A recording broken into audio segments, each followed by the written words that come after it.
I think probably the biggest hurdle, like what you said, is people do feel very shy about getting on camera. They feel like they need it to be really polished, that they need it to be really perfect. My most viral video ever took me under 8 minutes, probably beginning to end, and it has almost 6 million views. Holy moly. Welcome to Under the Hood.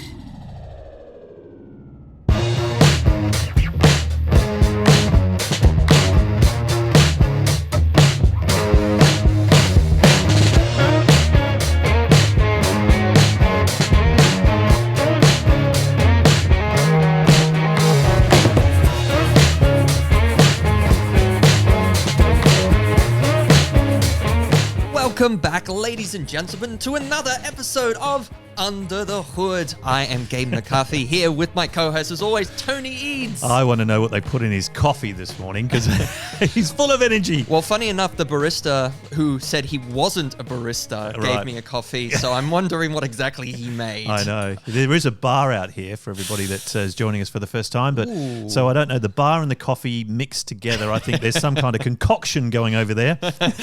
I'll have what he's having. Well, look, if you are joining us here at the Bella Vista Hotel and on Under Hood for the first time, make sure to subscribe. Thank you. It means a lot to us. Namaste. And, this episode, Tony, is a special episode. Do you know why?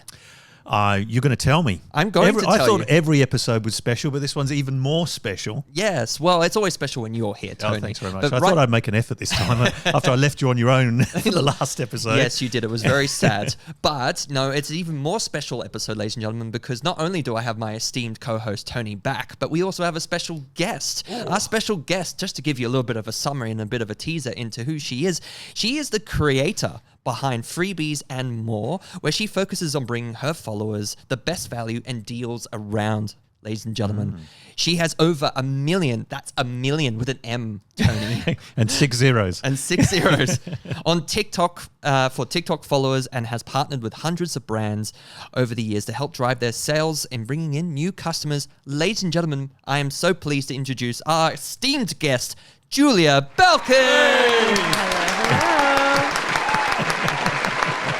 Thunderous applause, Lenny, put that in. Yes. For our esteemed guest, Julia. Julia, we're so happy to have you here. Where are you calling us from today? Thanks so much for having me. I am hailing from Boston, Massachusetts, all the way over across the ocean from you guys. Amazing.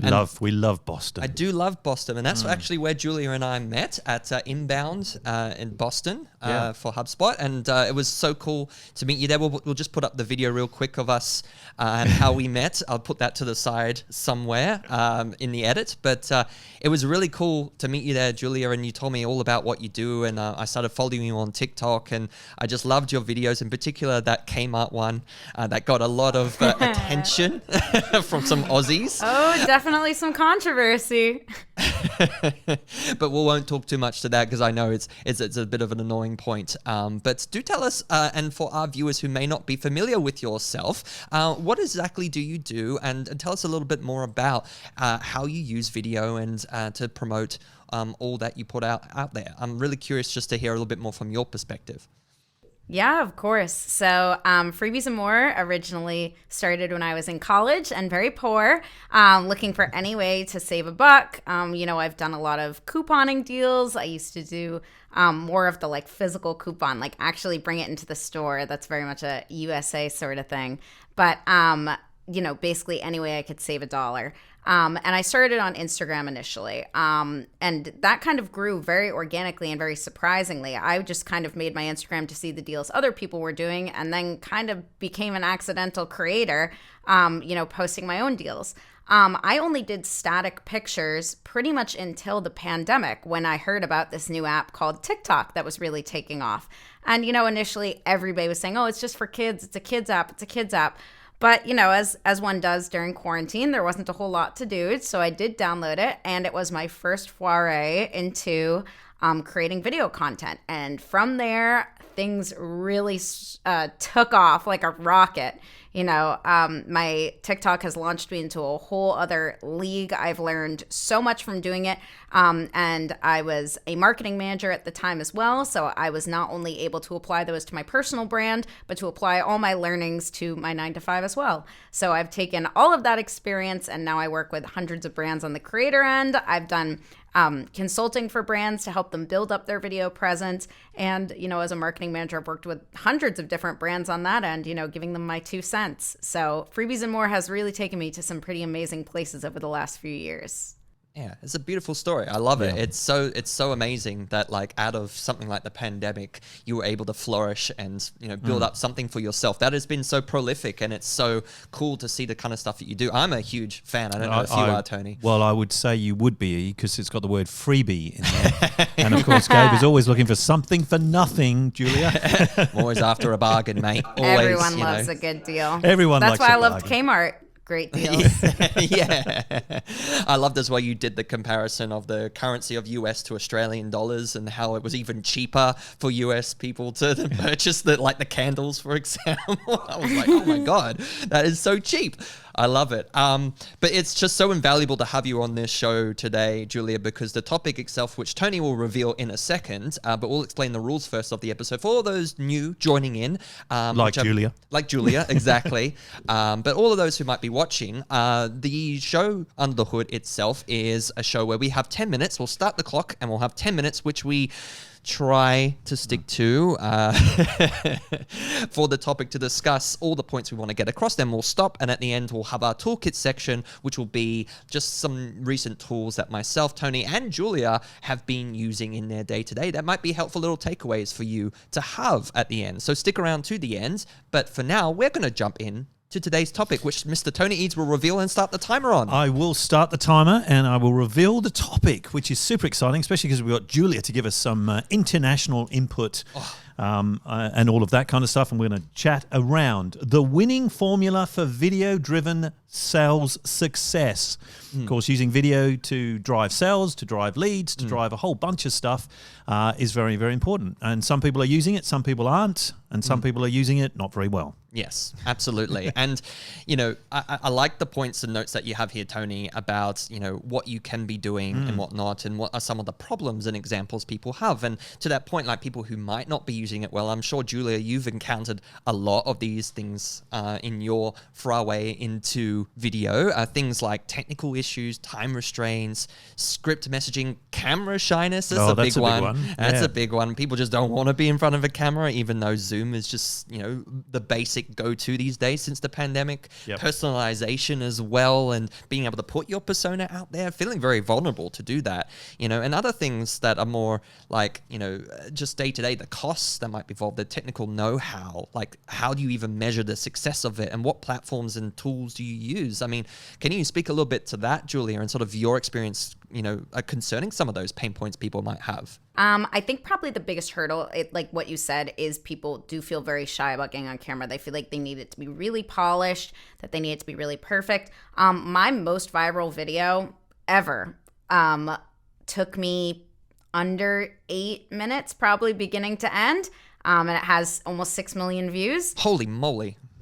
Yeah, so I always say to people, casual is best. One of the reasons TikTok has taken off so strongly and with a much greater trajectory than something like Instagram or Facebook did is because it's so raw and so real. On Instagram, there's this pressure to have like the most perfect polished post with not even like, a single scrap of fabric in the background. It's really important to have that really curated aesthetic. On TikTok, I see girls in their pajamas with their, like in sweatpants with their hair in a bun, and the video's got 10 million views. People love the authenticity, and I think that applies to brands as well as individuals. I think really authentic content is what sells. When people feel like they're connecting with you, that's what sells them. People connect with people, whether you're a B2B or B2C company. Yeah, and I think that's important because people, I think, shy away from doing the video because they think I'm not interesting. No one's going to want to listen to me, but they don't know unless they give it a try. And the authenticity of what you were saying before about the just people being people on there is what people love about. And I love what you just said there about brands, because I'm a real believer in the fact that brands need to be true to themselves, right? Not be polished or artificial, because people see through that now. I think people are a lot wiser to that. So what tips would you have for somebody that's watching this that has never done a video, shied away from video, talks like, I hate myself on video? What would you say to them in terms of how do they get to start their one follower to get to 1 million? Well, to touch on another point, TikTok does not have to be an expensive endeavor. I did not even own a tripod until probably about a year ago, and I was working with an iPhone 11, not even close to the newest model. I was doing everything on an iPhone 11 with my hands and like 2 different apps basically, and generated 1 million organic followers that way. So I really want to like emphasize that people don't need all these really expensive tools or everything to like the most perfect curated setup in order to have good results. Some of the other advice I give people is just to be your organic self. Talk to the camera as if you were talking to a friend. You're just having a chit chat, and maybe don't necessarily post your first take of it.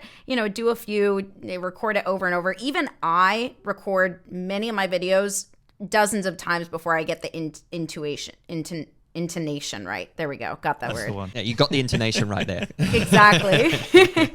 A lot of times I'll rewatch my videos and I'll be like, oh, I did a weird thing with my hand there. Gonna re-record that. It only takes a couple seconds. You don't need to invest a ton of time. Be as casual and as confident on camera as you can. Another thing I find that a lot of people do that I so strongly recommend against is don't scream at the camera. A lot of people think they need to like raise the volume of their voice significantly in order to get people to listen. But I think that just talking in the most casual, maybe an excitable tone, like as if you were calling your friend to be like, oh my God, guess the bargain I just found, is the tone that people want to hear it in. They want to hear some excitement, but they don't want to be they don't want a jarring experience. Yeah, that's so true, isn't it? What do you think about scripting? Like, people write a script and then they almost have it over to one side and they're sort of trying to read it. What are your thoughts on, obviously when you're doing a 25-second TikTok clip, there's not a lot of content that you have to put across. So what are your tips for making sure you keep it concise but stick to the points you want to talk about? So what's funny is when I've done TikTok consulting for brands and given my experience on that level, what I tend to recommend is actually that they don't use like a script word for word. It is really good idea to have talking points and have notes, and even have like a very rough draft sort of screenplay style, maybe with like, oh, this is happening in the first segment, this is happening in the second. But if you try and force yourself to do the words that don't come naturally, you'll end up saying something that doesn't sound relatable, basically, is what I'm getting at. It ends up sounding very scripted if you try and go word for word.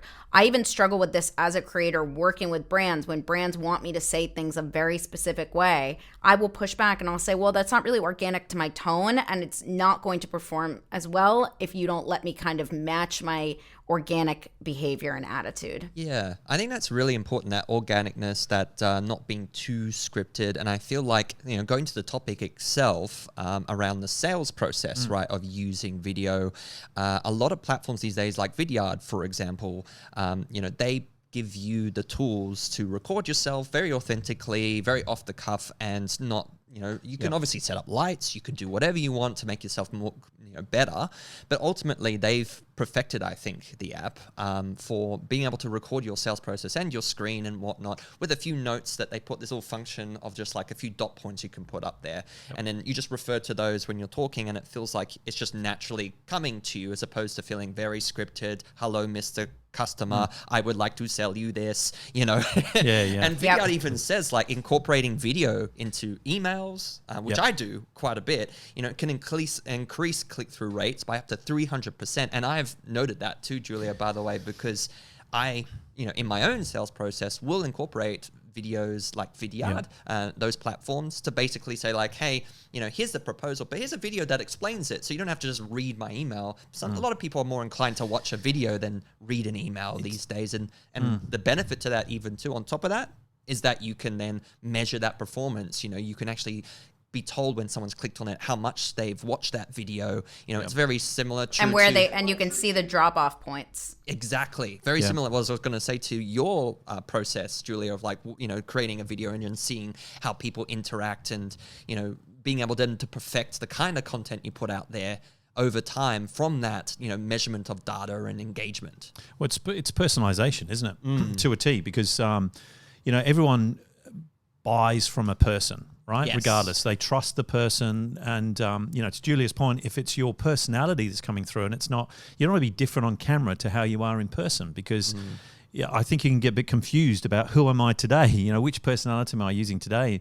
And to your point about how to use video in the sales process, one of the ones I think is really good is sending a meeting reminder in a nice personal email, because how many times have we set meetings up with people and then they just don't turn up, an online meeting or whatever it might be, but sending a video just before of you personally saying, hey, I'm really looking forward to meeting you tomorrow. We're going to cover X, Y, and Z. Probably gives it a little bit more relevance and reminds them so they feel a bit more obligated to make sure they attend the meeting. And I think all brands and all platforms are recognizing that too, not only like as they've seen TikTok itself blow up and how the powerfulness of videos has really, come to its head right now. Everyone's using video now within their own platforms and incorporating that. LinkedIn, for example, now says you can, tie in a video like as a DM to someone, when you send them a direct message.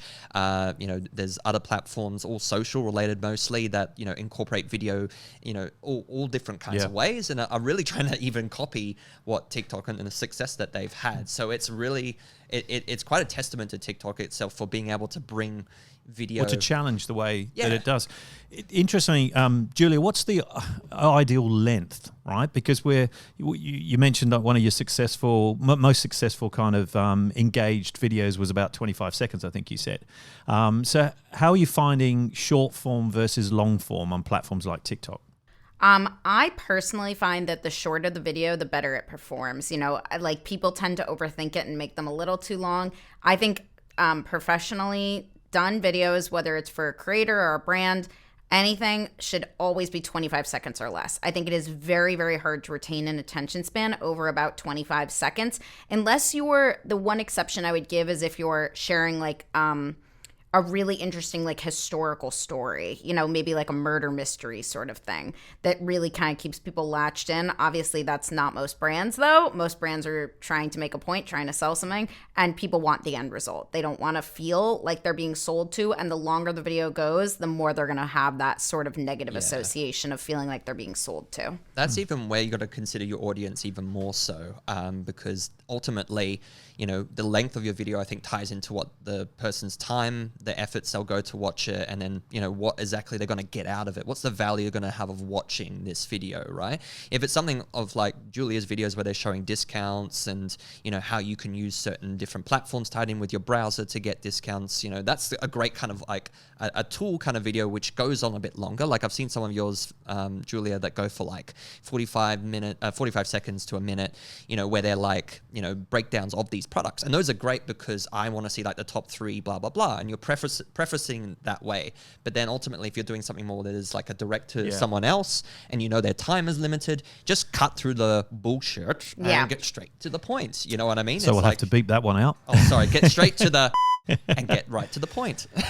How do you stop them scrolling, though? I think that's another thing, right? You've got to get them first to stop the scrolling and say, "Oh, this looks interesting," to even start the 25 seconds or the minute. What are your thoughts on how do you get people that aren't following you to kind of stop scrolling and watch your video? So the first 3 seconds of every video, whether it's on YouTube, Instagram, TikTok, are the most important. That is shown to be where people's attention hook is rather achieved, is in the first 3 seconds.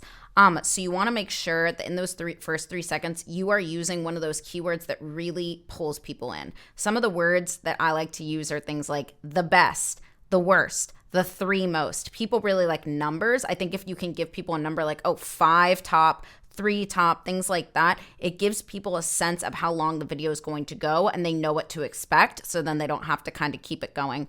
Another good example is like, here is. That also lets people know what they're getting into with the video right away. Like, here is the best mini fridge you can buy. Here is my favorite tool for organizing my day. Things like that. People want to hear what is being delivered, the value that's being delivered to them in that video.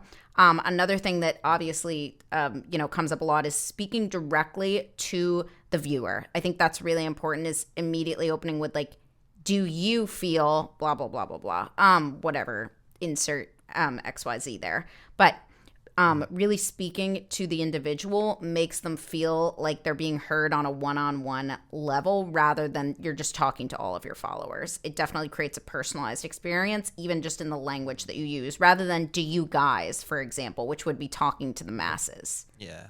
Because you could argue the fact that no matter what video you're putting out there is a level of sale in it, right? You're selling yourself if you are putting even just like a TikTok out there, which is not a traditional sales direct to one person, like a one-to-one video versus a one-to-many. But the one-to-many, like to your point, Julia, is that it needs to still have that personalized, direct to that person feel, and really, it's like the whole persona stuff we've talked about in previous episodes, Tony. Like, if you're curious, viewers, to see where we talk to personas, like we just had one launch with Sonia Thompson, who talks a lot to persona development and how you could talk more directly to the people that actually matter to your brand. That goes back to Julia's point, is that you want to be talking directly to that person, make them feel like they're a part of your audience, your conversation, and that you're speaking directly to them. And it's really something that's meant for them specifically, not feeling like, hey, internet, what I mean? That's everybody. It's like, I don't feel special because of that. Please talk to me. Exactly. And there's so many ways to do that, but definitely I think, when we've talked about this so many times in inbound marketing, which is kind of the premise around HubSpot and the way they market, but obviously talking to an audience of one instead of an audience of many. And one of the tips that I picked up years ago is when you're talking to a camera, if you're not used to talking to a camera or you're a bit shy and this is your first time, you've got to talk to behind the camera. So you've got to be talking through the camera to behind it. So it actually comes across then that you're not just, hanging back. You're actually getting more connected to whoever's watching. Yeah, absolutely. It's that connectivity. I think we're all craving for that too, especially like I think because of your great personality, Julia, I think that's what came across during that time where you started to really blow up on TikTok, is because people were... There's all these explosions going on. That's what the kids are using these days, the terminology. All right, I need to look that one up. Right. I'm with it. I might be a 34-year-old dad, but I'm still with it. But you're still blowing up everywhere. I mean, it's so true. TikTok is one of those things, and all video platform, all social media can be like this. You can blow up overnight from one video, and it can change your entire life. It really can. And one of the things I emphasize to brands is you never know which one is going to be the video that catches on.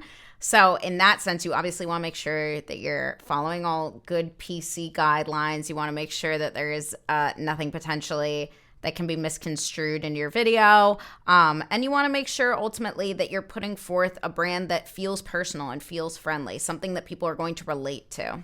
I think for example, there's a gym here, a very expensive gym. Do you remember the name of that really expensive?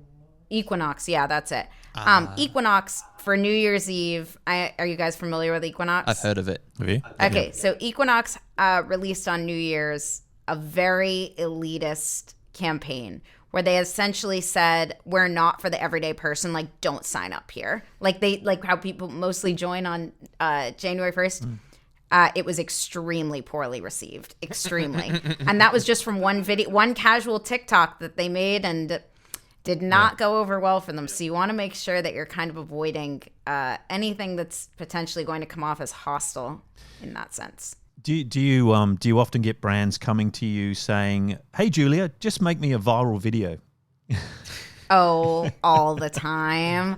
And I say, I cannot guarantee that. I can't even guarantee that on my own platform, let alone yours. It's hard to get it right. Sometimes you hit, sometimes you miss.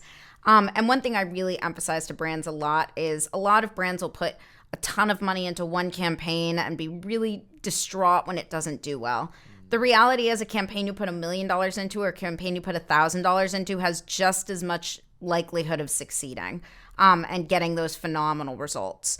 You know, I think the budget doesn't matter as much as the intent behind it and the thought put into it. So catching on to trends is really important. That obviously increases your chance of going viral, making sure you're listening to trending sounds. Another thing that tends to happen with brands is they'll get caught up in the bureaucracy, and a video needs to go through 10 levels of approvals before it's out there. And by the time it's out there, it's not like the trend is past and it's over with.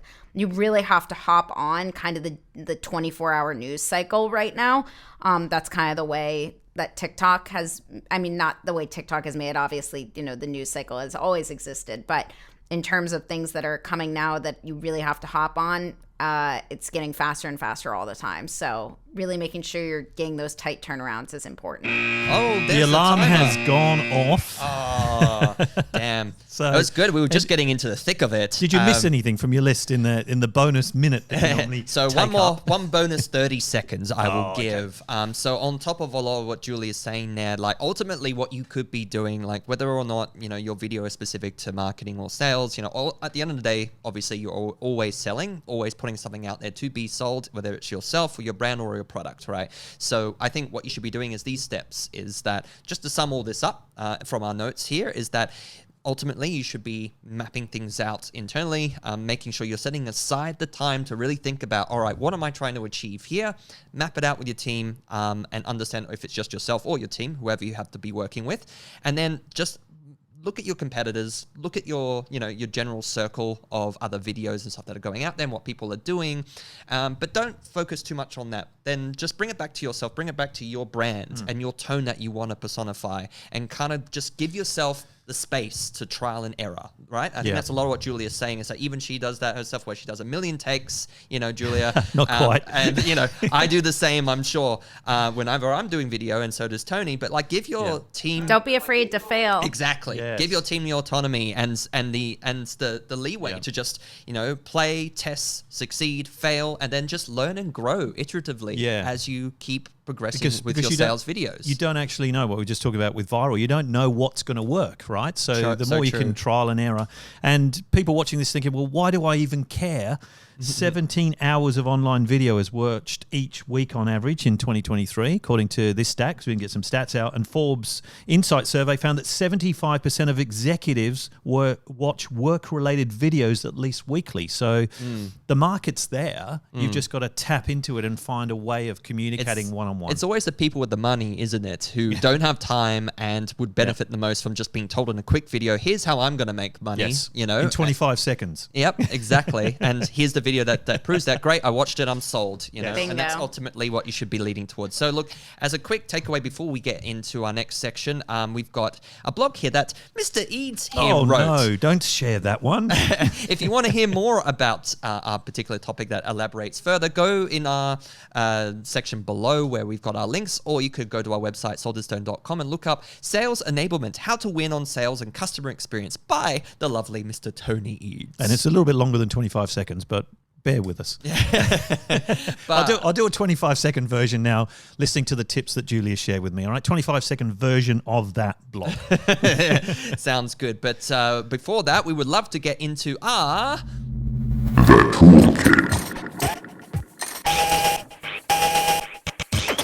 And Julia... And we always pause then, Julia. You do a little bit confused. Toolkit. That's where a sound effect and a graphic comes over the top of us. You hope it does, at least. Lenny's on the pulse with that one. All right, who wants to go first? I think you should, Mr. Eades. Just because it's in that order. I mean, it's actually such a relevant toolkit. For once. But I'm really curious to hear more about it, because I specifically did not look into it before this episode. So tell us, Mr. Well, Eades. I played around with this one just to make sure it was good, because there's no point sharing it with people if we don't do it. It's called invideo.io. So again, a little bit of AI coming in there, because it seems to be in a lot of different platforms today. You can now generate videos with nothing but ideas. Oh, isn't that how we've always done it? Well, normally there's a bit more to it, right? You've got to write the script, you've got to record the voiceover. Anyway, so what happens is you basically input a bunch of ideas or prompts, if you like, and then the machine does it for you. It actually adds stock images, subtitles, creates the script, and even the voiceover. Wow. So I put a link in here, which we might share below. So click on it. Just a very quick one that took me like, I don't know, 20 seconds to do, basically, for a client. So no more facing the camera or a microphone is needed. The AI-driven faceless video generator, I love that, faceless video generator they call it, creates the narratives and scenes within seconds. It actually takes a little bit longer than that, but it taps into a library of 16 million stock media images that it pulls together. But then once you've done that, you can actually then use prompts, this is what I love, to edit it. You don't even have to then look at the video and go, okay, well, I want to change it. You just go, change scene 1 to this, or find me another image. So it's almost like a chat GPT living inside this thing. So check it out. Free, Pro, or Max. Even the Max version, which unlocks everything, is only $40 a month. So worth a look. invideo.io. What a cool tool. Thanks, Tony, for sharing that. That's actually a really great addition to my arsenal if I ever want to. Your what? Arsenal. I said arsenal. Yeah. If I ever wanted to reduce the time spent on making video. I think that's a really cool introduction, and I like how you still wove in AI into that. Check out all our other episodes, ladies and gentlemen, about the plethora of AI tools that Tony has given over the years. I live in the world of AI. In fact, this isn't really me. Yeah. We gave up on the real Tony years ago. This has always just been an AI. It's a lot more efficient, this one. It is more efficient, honestly, and you speak 27 different languages. So at the same time. Merci beaucoup. So my toolkit, before we get into Julia's, is very relevant to actually Julia, because when we met at Inbound, they were talking about this particular tool that was going to come out, and obviously being an elite tier partner with HubSpot at Salted Stone, we are always on the lookout for new integrations with the HubSpot platform, and this is one that's just come out recently, which is TikTok to HubSpot integration for the US only, but it's soon to expand to Australia and the rest of the world. Basically, you could now run ads via TikTok for business. So it's not organic TikTok posts just yet, but you can run TikTok for business ads through the TikTok platform and then record all that information and measure and see results all from the platform that is HubSpot, and measure it against campaigns, see how your ROI is, your spend versus your intake of customers and leads and impressions, all that good stuff. Now it's all tied in with the platform TikTok, and it's unfortunately not available with organic posts, as I said, just yet, but they're looking to expand into that. It won't be long. Won't be long, no. I heard them at the Inbound event that they were going to eventually roll that out, but they're just starting off with this, and finally, they're introducing TikTok into the platform that is HubSpot. So I'm very excited about that. I can tell. Yeah. Can't wait to start using it. So you start getting your videos together on TikTok, right? Yeah. Well, we actually do have a TikTok, ladies and gentlemen, for Under the Hood. Look up Under the Hood podcast on TikTok if you want to see our shorts there. But finally, Julia, your toolkit, would you like to talk a little bit to that? Yes, I will keep it very brief with my favorite tool. It is called Canva. I'm sure a lot of people listening to this have already heard of it. Canva honestly has some amazing capabilities. There was a time where Adobe Photoshop was the #1 video and graphic editing tool, but I think Canva gives them a real run for their money at a much lower price point. Canva's basic features are completely free. And then if you get like the pro plan, it's about $100 a year, a little bit more, give or take, but it's a great value. Canva especially works really well for me when I'm doing green screen backgrounds, which is a feature native within TikTok. And it enables me to kind of build out the exact size. It gives you a bunch of pre-sized images that you're able to just use and download completely free. And I think it's honestly a very excellent tool, especially for being free. Yeah, I know. The free version's excellent. We use a paid version here at Salted Stone, but because it actually connects to HubSpot as well as a native integration, which is awesome. But it is, an excellent tool. Australian made tool, actually, by an Australian company, which is cool. Thank you for promoting us down under, Julia. I appreciate it. Obviously. But I love Canva. It's a great toolkit addition. And you guys will link it below if you want to see more. But we have to close out today's episode. Unfortunately, we're going to have to let Julia get to bed. It must be getting a bit late there on the East Coast. Or at least to dinner, I think, depending on what time it is currently. What time is it there at the moment, Julia? It is 7:51 p.m., so not quite time for bed, but definitely time for a snack. Well, we'll let you get to that snack. But before we do... Or a cocktail, maybe. Where can people find you, Julia, if they're not already leaving this video and searching for you, where can they find you? You can find me at freebies and more on TikTok, all one word, and freebies_and_more over on Instagram. So cool. Yeah, and we'll definitely link you below, and we'll be promoting you all across the board when this episode comes out, because we loved having you, Julian. We would love to have you back at some point. But yeah, it's been an absolute pleasure. So thank you from both of us for joining us on today's episode of Under the Hood. Oh, thank you so much for having me. Had a great time. Yeah, thank you so much, Julia. And look, Tony, do you want to reveal? Oh, it's me revealing too much in this episode. I tell you what, but the next episode, I think, is what you're referring which is to. our last episode for the year, for season 2, to close out season 2 of Under the Hood. We've been at this all year, Julia, and we're coming to the close of the year, so we thought, why not do a salty Christmas special? We've got, I think, so I won't give it away too much, but I think we've got like a play on the 12 days of Christmas for your marketing, things to think about for 2024 around the Christmassy kind of theme. So join us for a Christmas special. We'll both be dressed up as Santas or elves or something like that. I didn't get the memo on that. No, I just gave it to you just then. Well, thank you so much, Julia, for joining us again. And thank you to the Bella Vista Hotel for hosting us yet again for Under the Hood. We'll catch you in the next episode, ladies and gentlemen. Until then, see ya. Bye.